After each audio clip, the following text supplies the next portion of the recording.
Pemirsa, untuk mengetahui pergerakan perdagangan komoditas hingga sore ini kita telah terhubung dengan Trio Juniansyah, analis PT Cyber Futures. Selamat sore Mas Trio. Ya, selamat sore Mbak Liza. Ya Mas Trio, ini kalau kita lihat seperti apa sih sebenarnya Anda melihat pergerakan perdagangan komoditas di awal pekan ini Mas Trio?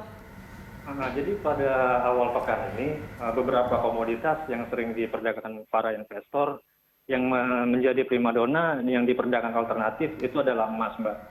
Jadi untuk emas sendiri masih terkoreksi turun, walaupun tren kedepannya itu masih naik. Hal tersebut dikarenakan dampak dari kebijakan pelonggaran pembatasan di Amerika, Mbak. Serta data tenaga kerja yang rilis pada hari Jumat minggu lalu yang tidak sesuai dengan prediksi. Sedangkan untuk oil sendiri, Mbak, kekhawatiran atas kelebihan pasokan yang terus-menerus serta suramnya perekonomian akibat pandemi COVID-19 ini.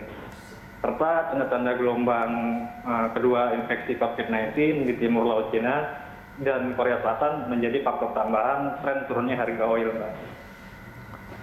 Oke, nah ini kalau melihat bahwa trennya saat ini Anda melihat seperti apa trennya untuk paling tidak di pekan ini, mengingat bahwa kemarin komoditas kita sempat turun, tapi Anda melihat hari ini akan seperti apa? Untuk hari ini masih konsolidasi, Mbak. Oke. Masih konsolidasi harga emas. Oke, nah ini kita lihat kalau apa sebenarnya tadi kalau dilihat salah satunya memang pelonggaran terkait dengan data ekonomi di luar dan juga pergerakan pandemi corona atau COVID-19 sendiri dari secara global. Tapi seperti apa sih sebenarnya kalau tadi Anda melihat emas memang masih mendominasi volume perdagangan, oil juga seperti itu, tapi kalau kita berlari ke kopi dan kakao sendiri seperti apa pekan ini? Kalau untuk kopi dan kakao sendiri, Mbak, akhir-akhir ini memang terjadi kenaikan permintaan karena kebijakan pelonggaran lockdown di sejumlah negara Eropa dan Amerika. Gitu, Mbak. Oke, baik. Kalau kita lihat untuk peluang harga sendiri seperti apa, Mas? Kalau untuk peluang harga hari ini, Mbak, menurut tim analis dari PT Cyber sendiri, untuk harga emas itu masih konsolidasi, seperti saya sampaikan tadi. Namun untuk hari ini lebih cenderung di short sell-nya, Mbak. Oke. Jadi untuk hari ini bisa memanfaatkan peluang harga turun dalam jangka pendek. Kalau secara pekan ini Anda melihatnya untuk emas, olein, kopi, dan kakao di pekan ini ya, Anda melihatnya seperti apa? Apakah memang emas masih menjadi salah satu primadona juga kah? Kalau untuk sampai dengan akhir pekan ini, tren naik masih membayangi harga emas, Mbak. Karena beberapa faktor data ekonomi serta faktor-faktor lainnya yang masih membayangi untuk harga emas ini menjadi naik, Mbak.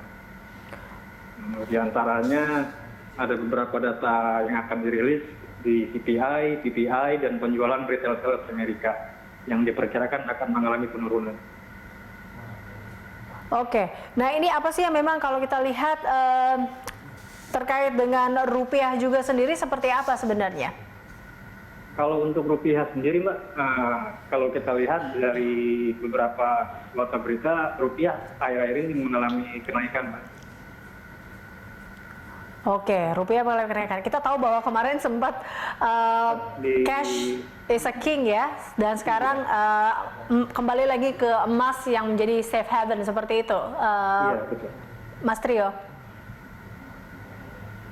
Oke, Mas Trio, ini Anda melihatnya apakah volume besok masih akan lebih baik? Kalau untuk volume besok bisa diperkirakan lebih naik, Mbak, karena ada beberapa data ekonomi yang akan rilis untuk besok. Tapi untuk hari ini harga lebih cenderung konsolidasi karena data ekonomi yang terjadwal itu tidak ada untuk hari ini. Oke, baik. Terima kasih Mas Trio telah bergabung bersama kami, pemirsa. Trio Juniansyah, analis Cyber Futures.